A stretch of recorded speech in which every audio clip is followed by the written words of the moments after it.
Terhormat bapak-bapak, ibu-ibu, salam Pancasila. Bapak-bapak, ibu-ibu yang melihat video saya ini, tolong jangan lupa subscribe, like, dan di-share. Sifatnya gratis. Pada hari Selasa, tanggal 12 Juli tahun 2022 ini, saya akan mengomentari polisi tembak polisi di rumah propam di Jakarta hingga mati. Dalam rumah propam di Jakarta tembak-menembak polisi hingga mati. Kasus posisinya Bribda J menodong perempuan di rumah tersebut. Diduga istri propam berteriak karena kelihatannya mau dilecehin, berbuat seks. Dan saat Brigade E di tangga rumah berjarak 10 meter, lalu Brigade G menembak Brigade E 5 kali, lalu dibalas Brigade E menembak 2 kali tepat kena perut Brigade G dan mati. Berdasarkan ketentuan hukum pidana bahwa Brigade E tidak bisa dihukum dengan 2 alasan, yaitu asas membela diri. Pertama, asas membela diri karena Brigade G yang menembak duluan Brigade E daripada dirinya yang mati, maka Brigade E menembak Brigade G hingga mati. B. Asas melaksanakan tugas. Tugas polisi menjaga keamanan dan ketertiban di tengah-tengah masyarakat. Polisi dalam melaksanakan tugasnya tidak dihukum berdasarkan pasal 50 KUHP.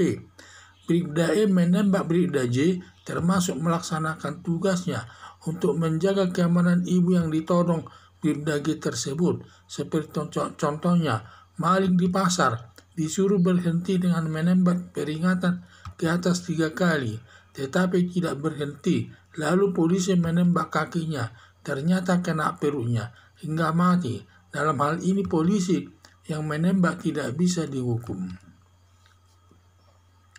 Berdasarkan alasan membela diri dan melaksanakan tugas, maka Bribda E tidak boleh dihukum.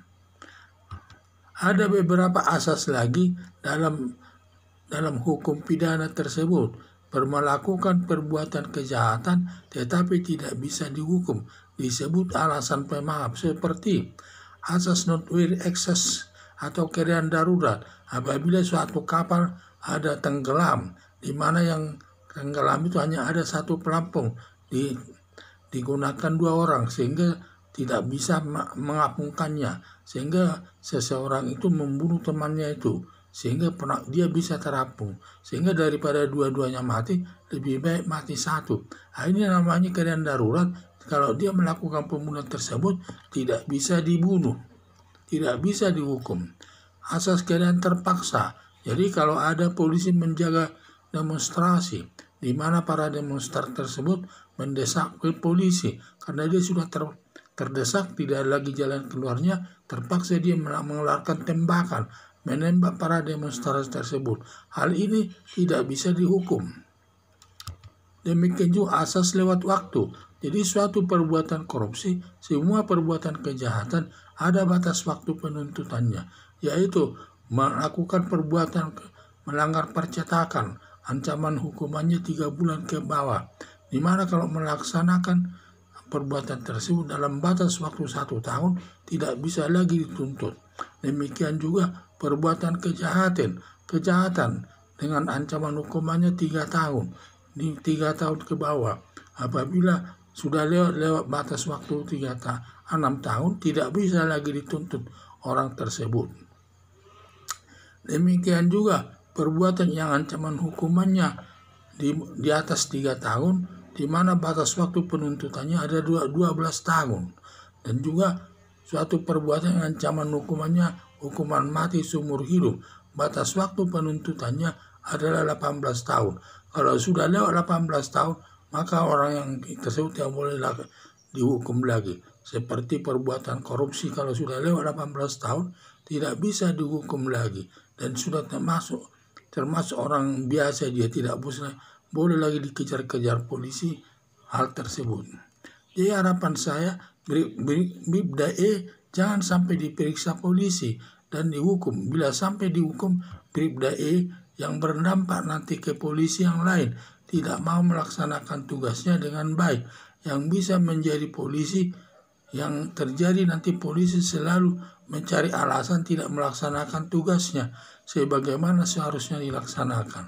Jadi yang saya lihat ini banyak alasan-alasan sebenarnya bahwa melakukan perbuatan kejahatan tidak bisa dihukum. Salah satunya tadi alasan membela diri, seperti Bribda E tersebut, dia duluan ditembak. Karena dia duluan ditembak, kemudian dia menembak, sehingga dia akhirnya orang Bribda G tersebut mati. Karena kalau dia tidak menembaknya, akan dia yang mati, akan dibunuh. Akhirnya namanya keadaan terpaksa. Jadi dia itu membela diri lah namanya, asas membela diri. Dan juga masalah dalam melaksanakan tugas. Kalau polisi melaksanakan tugas, di mana dia tugasnya mengamankan keamanan ketertiban. Pada saat ada maling di pasar, di mana malingnya sudah disuruh berhenti, tidak mau berhenti, ditembak kakinya, ternyata kena perutnya, akhirnya mati. Ada yang disebut asas. Jadi walaupun dia melakukan perbuatan kejahatan, tetapi tidak dapat dihukum. Ini yang namanya disebut dalam asas hukum pidana alasan pemaaf. Sekian dan terima kasih.